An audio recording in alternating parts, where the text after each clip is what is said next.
Hi folks, Pete Guitar Martin here to show you a really cool bass part written by Tony Hamilton of Aerosmith. This is one of Aerosmith's most famous songs, Sweet Emotion. It's got 5 bass parts to it. Parts 1 and parts 3 have minor variations to it.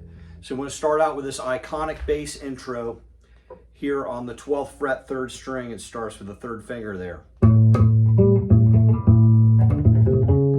Okay, and that's one of the ones that has a variation to it. When they start singing Sweet Emotion, now not the talk box part where Joe Perry is doing the talk box, but where they actually start singing in harmony, it's going to hit the A twice, like this.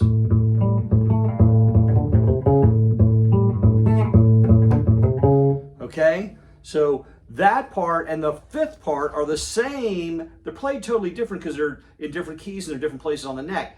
But the 5th part of the song is in E. You'll see that later. So the next part that happens is the first verse. Now this part goes like this. You open A 3rd string. Then you stretch the G on the 3rd fret 4th string.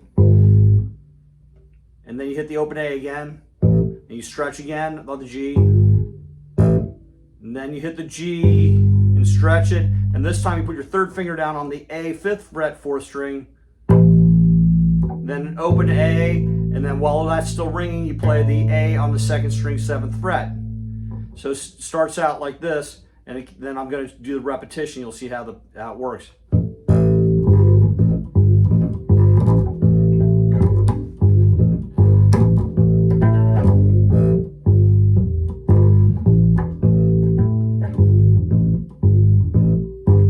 Okay, then the 3rd part, this part happens after each of the 4 verses.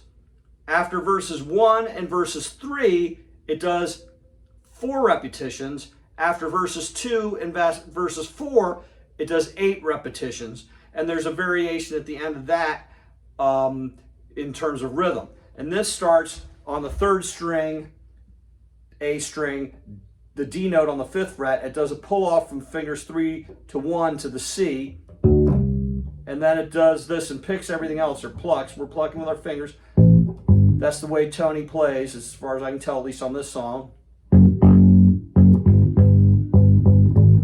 So that's 1 E and a 2 E, the 3 E, the 4 E, and...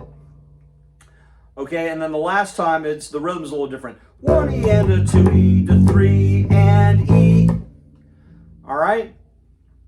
So then the other part is the 4th verse is different than the first 3 verses. The first verse is more like the guitar part and what people will often play when they're first covering the song, but it's D, 5th fret, A string, 3rd string, and then it hits the open A, it hits it again, up.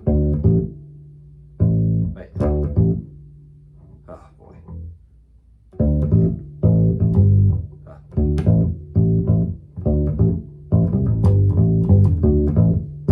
Yeah, I knew it hit 2 A's there. Sorry, folks. It's D, A, C on the 3rd fret, pull off to open A, then play the G on the 3rd fret 4th string, then open A, and then the G.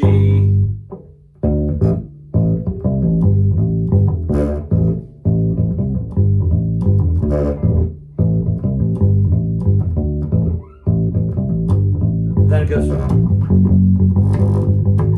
Okay, now remember between, we didn't say this yet, but between verses 2 and 4, it comes out of this after the 8th repetition, because it's even verses are 8. It goes into this, sorry.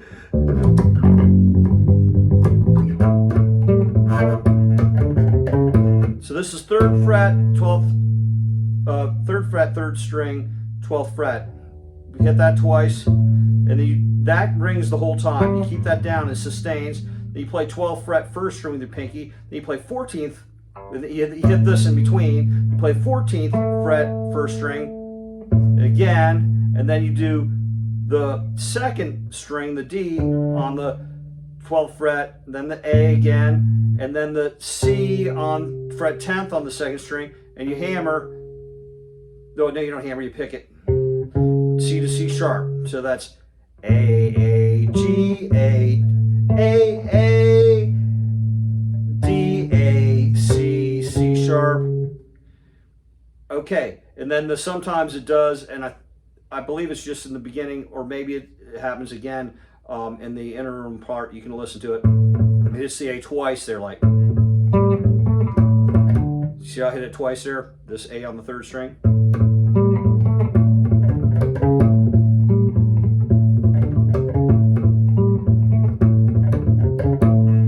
Okay, so that just leaves the end part. So after the fourth verse, we do 8 reps of this. Okay, so I'm gonna show you how that count goes. 3, 4, 1, 2, 3. Drum part, 1E and a 2E and a 1 and. This is the part. It's just in key of E instead of A. It's like the intro, but it's played so different fingering wise.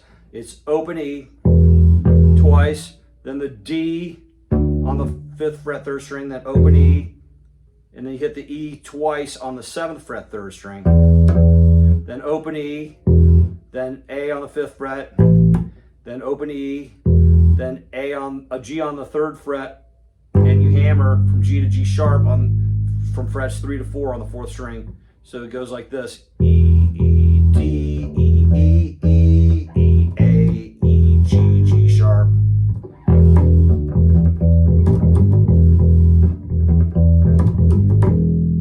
And those are all the parts of this song. Yep.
One E and a 2E and a.